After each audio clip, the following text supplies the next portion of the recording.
Well, 2016 and Season 6 of the American Anime Otaku has reached its end. I am sorry I haven't been able to get my Christmas review out since I have been extremely busy this month, but at least I have one more parting video to wrap up the year with, and what better video than my list of the best and worst anime of 2016, alongside a couple of guilty pleasures and an honorable mention. So sit back and relax as I take a brief look at 4 of the best and 4 of the worst anime the year had to offer. Let's start this list off with the best. Should old acquaintance be forgot and never brought to mind?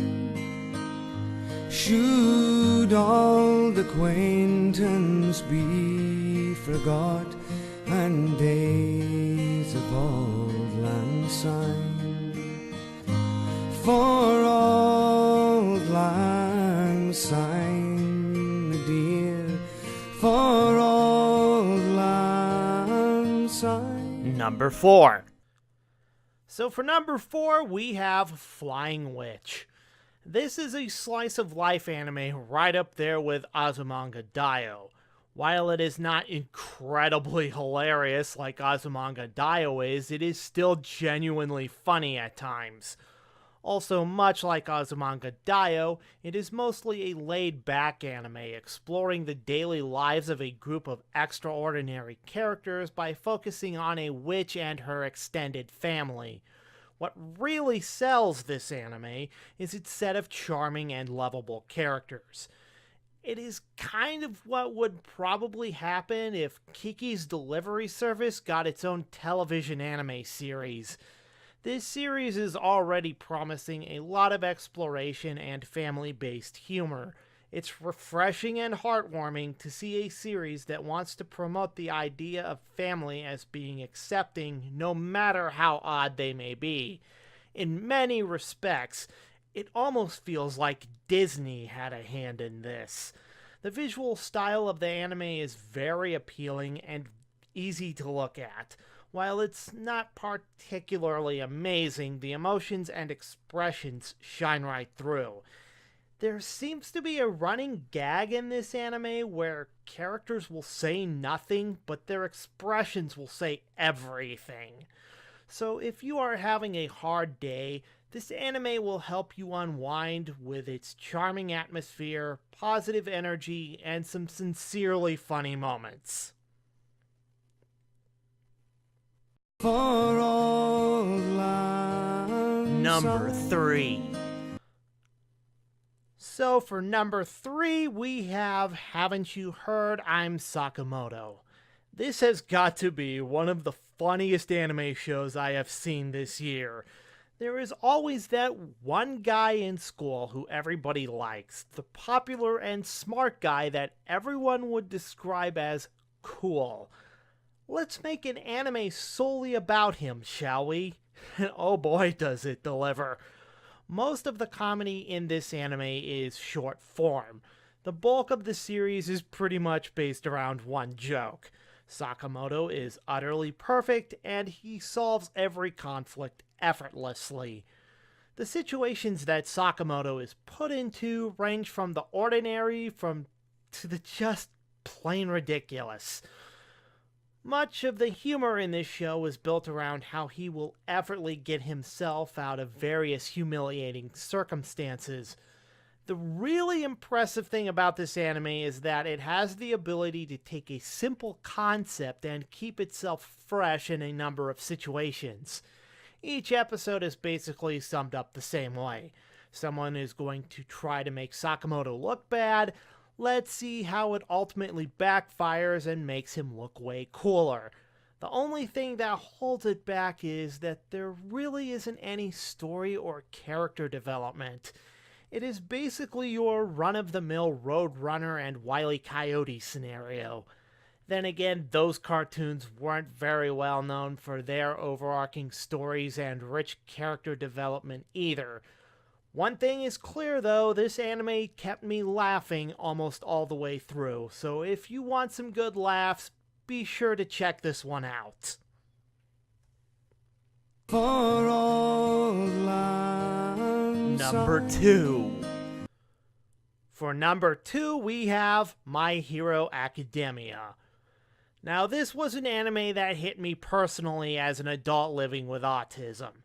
The story is basically about how everybody in this world is gifted with a superpower or quirk, with the exception of poor Izuku Midoriya, who wants to have a superpower of his own and be a hero more than anything else. Originally deemed as hopeless, he comes into the attention of one of his biggest heroes and relentlessly begs All Might to train him to become a hero.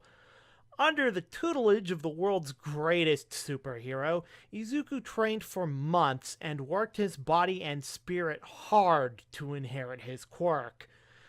As the clear underdog amongst his peers, I found Deku to be immediately both likable and relatable. The story pulls you in so much that you will want to see Izuku's journey all the way to the end. Right off the bat, what makes My Hero Academia stand out the most is its heavy influence from American superhero comics.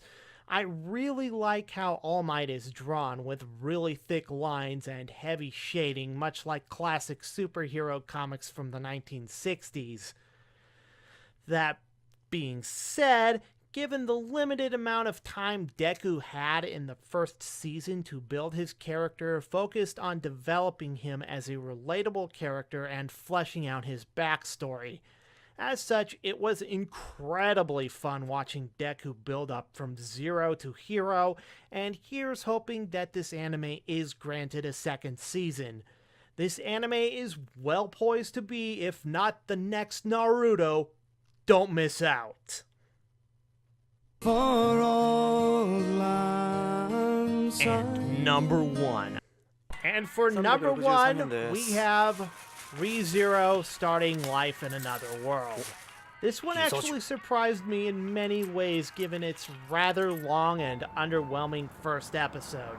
It takes what starts out as your typical hapless nerd ending up in a fantastical fantasy world cliche we've all seen hundreds of times before at this point, and gives it a rather unique spin. Once summoned into this fantasy world, our hero Subaru finds out that he can't die. Every time he does, he is sent back in time to the point where he was first summoned into this world. The catch is that he remembers everything that happened to him, but those around him do not, which gives us the opportunity for some pretty intense moments as characters he encountered, fought, and died alongside him instantly forget who he is. But this also allows him to relive up to the moment he previously died and correct any mistakes that led to his death, kind of like a save point in a video game. Other than that, it's not incredible, but it was fun watching Subaru relive moments and try to fix his mistakes. That is, unfortunately, a gift everyone else has.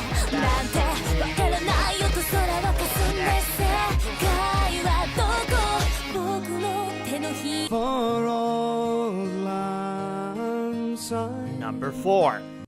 So for number 4, we have Divine Gate.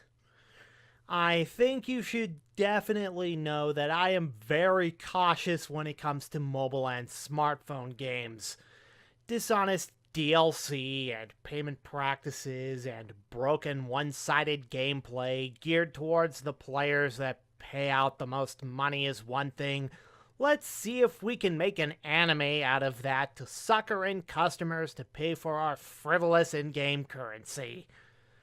Thus, Divine Gate, the animation, was born. In story, the Divine Gate supposedly opens up, interconnecting the human world with heaven and hell, ushering in a new era of chaos and conflict. Enter something about a world council gathering up a group of boys and girls in an overly convoluted plot that goes nowhere, and you get the idea. If the actual mobile game is anything like the anime, I am staying the hell away from it. The issue with this is that it consists of your basic mobile JRPG characters and plot, no more, no less. From how it is set up, it feels more like a giant 23-minute commercial for the game repeated 12 times through. Much like your typical shovelware mobile game with overpriced microtransactions and paywalls, it feels like this anime was hastily put together and thrown out onto the marketplace to make a quick buck with very little thought or effort. Everything about this game just screams cash-in. Divine Gate feels and looks a lot more like a toy commercial with convoluted and barely explained plot, horrendous dialogue, and crammed with exposition and phoned-in low-budget action scenes. Characters are either overdeveloped or barely developed at all, since the anime is very overcrowded for a 12-episode anime series. Either way, they are just as equally as uninteresting. Overall, it's just a lousy commercial to sell their premium mobile games that is probably just as equally as lousy. For old lang Number syne. 3.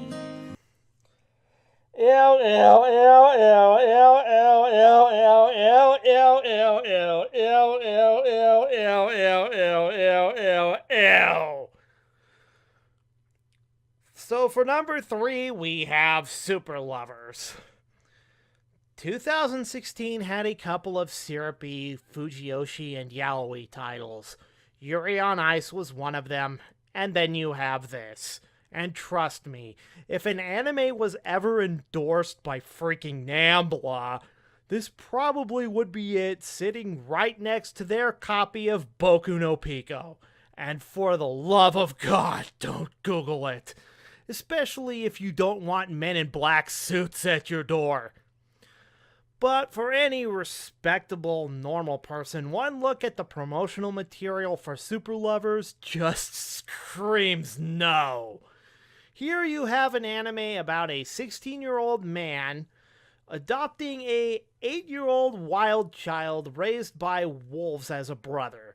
Yeah, I know the thing about brotherly love and all that. I've seen both Full Metal Alchemist shows, but this anime doesn't advertise it that way. I don't know how close these characters are, but brothers do not act like this, and the age differences between the two of them makes this all the more unsettling. Given that this is obviously a yaoi anime, the show gives off the fact that these two get romantically involved with each other. Again, between a 16-year-old and an 8-year-old boy. Production-wise, it looks decent, but that is all that I can go on given the anime's uncomfortable and creepy premise. I don't know if it actually is a good anime or a bad one, but just the idea of it screams absolutely not. For old lang Number syne. 2. For number 2, we have Big Order, and you probably would think that, judging by the name of this anime, it is about working at a McDonald's drive-thru, and it is just about as entertaining. Essentially, the anime is about a group of kids with godlike psychic abilities fighting others that want to exploit their powers by taking over the world, of course. Japan trying to fight for independence from the United Nations, something about some kid named Eiji causing an event called the Great Destruction, or some crap like that. I really didn't care for this anime. It does have a promising start, I will give it that, but things go wrong very quickly by the time the 3rd episode rolls around. What should be a rather interesting anime similar to Mirai Nikki or Code Geass turns out to be a complete waste of an interesting idea. The animation is fine, good in some places, but everything else falls drastically short of what it needed to be. The pacing is a mess, the characters are dull and uninteresting, it lacks any sort of focus, it makes little sense, there is more exposition than actual fighting, plot elements are built up and dropped just as quickly, the story is confusing as hell, and did I mention this anime was created by the same guy who made Mirai Nikki? Actually, that really does explain a lot. The problem here is that the anime tries to do too much with the time it has that nothing gets accomplished at the end. I hate shows like this. It reminds me of what happened with Wizard Barristers. Big Order suffers from the same pitfalls as that anime, only this is a lot more cluttered and a lot more confusing, if you can actually believe that. It ultimately turns out to be more frustrating than actually enjoyable. So yeah, when it comes to Big Order, I prefer a big refund. For old lang syne. And number one. And our number one worst anime of 2016 is Kumamiko. This is a terrible anime.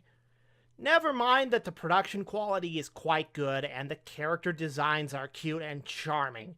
Looks can definitely be deceiving. The main problem with this anime is the show's incredibly mean-spirited story and characters. At first glance, you would think this would be more like an anime version of Winnie the Pooh, but this anime is far from it. Now let's take our favorite absent-minded, silly old bear and have him become a domineering, overprotective, and manipulative character to the point of becoming borderline abusive. The other characters are just as reprehensible by feeding into our 14-year-old protagonist Machi's social anxiety in order to keep her from moving out into the city. As such, Machi's social anxiety gets increasingly worse as the show progresses. In response, the show becomes more and more mean-spirited. What she really needs is help and loving support to overcome her social anxiety. Instead, most if not all of the supporting characters aggravate it even further by their insensitivity and selfishness. For instance, her cousin Yoshio is a complete scumbag who tries to take advantage of Machi and force a huge burden on her by getting her involved in his schemes to bring attention to their small town despite the fact she doesn't want to. Rather than respecting Machi's wishes, Yoshio pressures her to comply with his demands. Making matters worse, Natsu doesn't even lift a finger to intervene and tends to support Yoshio's crazy ideas despite being her guardian. Oh yeah, this anime expects us to think this is funny. This is not funny, this is child exploitation and abuse. On top of that, we have the uncomfortable pedophilia jokes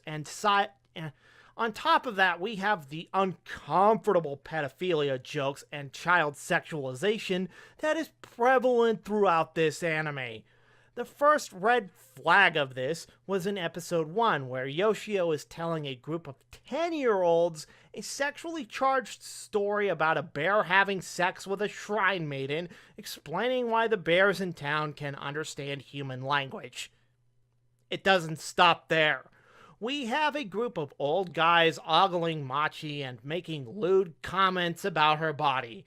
At one point, Yoshio even forces himself onto her and attempts to undress her to force her to wear a skimpy idol outfit. Let's not forget that ending. I won't spoil it for you, but it takes all the trauma, the social anxiety, and child abuse and cranks it up to 11. Trust me, 12 episodes of Machi's characterization and development is erased in the matter of 20 seconds.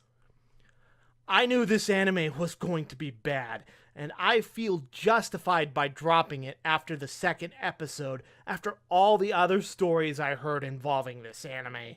I probably saved myself a lot of anger and frustration. The fact that this anime tries to trivialize and make fun of social anxiety, child exploitation, and abuse is reprehensible. An anime like this never needed to be this cruel or mean-spirited. This is a slice of life anime, for crying out loud. Slice of life anime are supposed to be charming and uplifting, not cruel or depressing as all hell.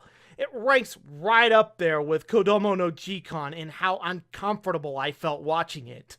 Thus, I cannot wait for Funimation to release this on DVD and Blu-ray so I can discuss in greater detail about what is wrong with this show and further rip it a new asshole. That is why Kumamiko ranks number 1 on my list of the worst anime for 2016. F this anime, f it hard. For this year's guilty pleasure, we have Keijo. I normally despise anime that forces sexually charged fan service on me.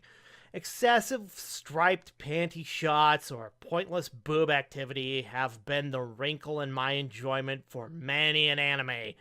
I am not one for sports anime either, but this anime gets so ridiculous in its premise and characters that you can't help but laugh at how silly this masterpiece gets. For an anime about a sumo-like sport with the goal of knocking opponents into the water below using their boobs and butts, the show's mostly female cast are strong-willed, and the anime doesn't go too much into sexualizing them. The most important thing is that these women are smart, and yes, these women are beautiful, but it's not their looks, curves, or butts that define them, but rather the content of their character. The characters in this world in general treat this like a legitimate sport and have a love for it despite the sexually charged overtones involving boobs and butts. Is it stupid? You have no idea. Is it hilarious on how stupid it gets? You bet your ass. I am somewhere in the middle with this one, but as the song goes, booty, booty, booty, booty, rockin' everywhere. Booty, booty, booty, booty, rockin' everywhere. Booty, booty, booty, booty, rockin' everywhere. Rockin' everywhere. Rockin' everywhere. And this year's honorable mention goes to Yuri on Ice. You mean Yaoi on Ice. Sorry. Considering the context of this anime, I couldn't resist. But since a lot of people are clamoring about the instant surprise hit that was Yuri on Ice, you are probably wondering why this wasn't in the list of my top 4 anime of this year. Now, I'm not going to be prudish, nor will I be discriminatory, but Yuri on Ice just wasn't my thing. I am not that kind of person, but I won't talk down to anybody who is and step on anybody's toes, but I am also not that much of a sports person, so there you go. That being said, Yuri on Ice didn't particularly interest me because of that. I am not going to go out of my way and say the anime was bad, as the production value is quite good and the characters are realistically believable. But then you probably want to know what I think of the anime's homosexual overtones. While I felt there kind of wasn't any need for it, at least it wasn't forced. There were plenty of other ways to express love for one another between two guys without having to go in the sexual kind. I personally felt that their relationship was more pragmatic, if anything. I more wanted a Rocky and Mickey kind of relationship between the two. But it is what it is, and I won't judge it for that. As an anime with artistic or storytelling ambitions on par with its social media virility, Yuri on Ice kind of falls short with its uneven animation quality and kind of gets repetitive at times. It's definitely not for me, but since it is one of the most popular anime of the year, I might as well give it a shout out.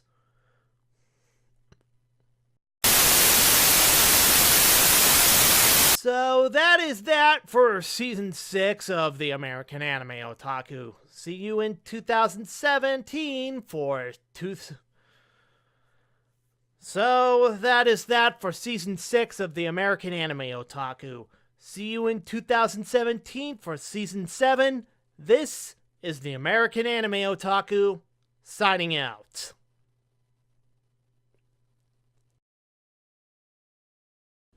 Like what you see? Then please help support the show by contributing to my Patreon page for special perks, exclusive content, and more.